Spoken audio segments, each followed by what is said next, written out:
Post traumatic stress disorder അല്ലെങ്കിൽ PTSD നമ്മൾ മലയാളികൾക്കിടയ്ക്ക് ഏറ്റവും കോമൺ ആയിട്ട് കണ്ടുവരാറുള്ള ഒരു മാനസിക പ്രശ്നമാണ്. കഴിഞ്ഞ വീഡിയോയിലൊക്കെ ഡിസ്കസ് ചെയ്ത ഡിപ്രഷനും ആങ്സൈറ്റിയും ഒക്കെ ഒരു പക്ഷേ ഇതിന്റെ ആഫ്റ്റർ എഫക്റ്റ് ആയിട്ട് വന്നു ചേരാറുണ്ട്. പലപ്പോഴും അങ്ങനെയാണ് കാണുന്നത്. ഒരാൾ ട്രീറ്റ്മെന്റ് എടുക്കാനായിട്ട് വരുന്നത് ഡിപ്രഷനോ ആങ്സൈറ്റിക്കോ വേണ്ടിയിട്ടായിരിക്കും. നമ്മൾ സംസാരിച്ച് വരുമ്പോൾ ഒരു പക്ഷേ ജീവിതത്തിൽ ഏതെങ്കിലും ഒരു ഘട്ടത്തിൽ ഉണ്ടായിട്ടുള്ള ഒരു ട്രോമാറ്റിക് ഇൻസിഡന്റുമായിട്ട് ബന്ധപ്പെട്ടിട്ടായിരിക്കും ഈ ഡിപ്രഷനോ ആങ്സൈറ്റിയൊക്കെ ഉണ്ടായിരിക്കുന്നത്. PTSD കേരളത്തിൽ കോമൺ ആണെന്ന് പറയാൻ കാരണം ഒരുപാട് ട്രോമാറ്റിക് ഇൻസിഡൻസിൽ കൂടാണ് നമ്മുടെ ഡെയിലി ലൈഫ് കടന്നു പോകുന്നതെന്ന് പറയുന്നത്. നാച്ചുറൽ ഡിസാസ്റ്റേഴ്സ് ഇപ്പോഴും വന്നുകൊണ്ടിരിക്കുകയല്ലേ. വെള്ളപ്പൊക്കം ഉണ്ടാകാറുണ്ട്, മണ്ണിടിച്ചിൽ ഉണ്ടാകാറുണ്ട്, അപകടങ്ങൾ എല്ലാ ദിവസവും നമ്മൾ ന്യൂസിലും നേരിട്ടും അല്ലാതെയൊക്കെ കാണാറുണ്ട്. ഹോസ്പിറ്റലിലെ ഓരോ ഇൻസിഡൻസ് ഇത് കാണാറുണ്ട്.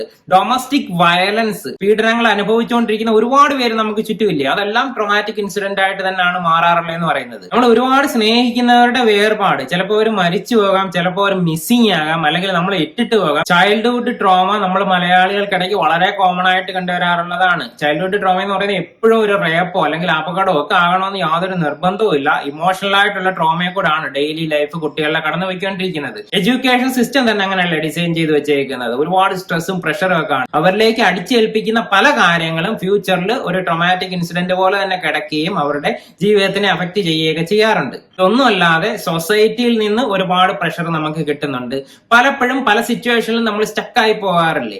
അതെല്ലാം ഒരുപക്ഷെ ട്രോമയായിട്ട് മാറാറുണ്ട്. ഒരുപാട് സാധ്യതകൾ ഇവിടെ പറഞ്ഞെങ്കിലും ഈ ഒരു സെയിം ഇൻസിഡന്റ് തന്നെ പല വ്യക്തികളിൽ പല ഇമ്പാക്ട് ആയിരിക്കും ഉണ്ടാക്കുന്നത്. എല്ലാവർക്കും ഇത് ട്രോമാറ്റിക് ഇൻസിഡന്റ് ആയിട്ട് മാറണമെന്ന് നിർബന്ധമില്ല. നമ്മളുടെ മനസ്സിനെ അത് എത്രത്തോളം സ്വാധീനിക്കുന്നു എന്നുള്ളതിനെ ആശ്രയിച്ചിട്ടാണ് അതൊരു ട്രോമാറ്റിക് ഇൻസിഡന്റ് ആയിട്ട് മാറുന്നത്.